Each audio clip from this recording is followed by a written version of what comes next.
మార్కాపురం జిల్లా త్రిపురాంతకం మండలం రాజుపాలెం దగ్గర ప్రమాదం జరిగింది. హైవేపై జెసిబిని కారు ఢీకొట్టింది. ఒక్కసారి కారులో మంటలు చెలరేగాయి.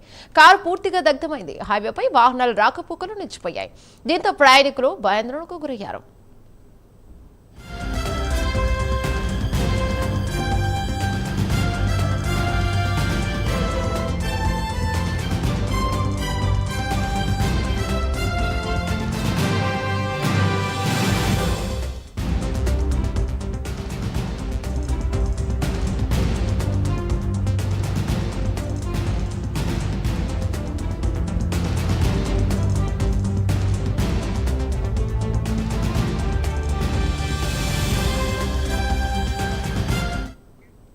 మార్కాపురం జిల్లా త్రిపురాంతకం మండలం రాజుపాలెం దగ్గర ప్రమాదం జరిగింది. హైవేపై జేసీబీని కారు ఢీకొట్టింది. ఒకసారిగా కారులో మంటలు చెలరేగాయి. కారు పూర్తిగా దగ్ధమైంది. హైవేపై వాహనాల రాకపోకలు నిలిచిపోయాయి. దీంతో ప్రయాణికులు భయాందోళనకు గురయ్యారు.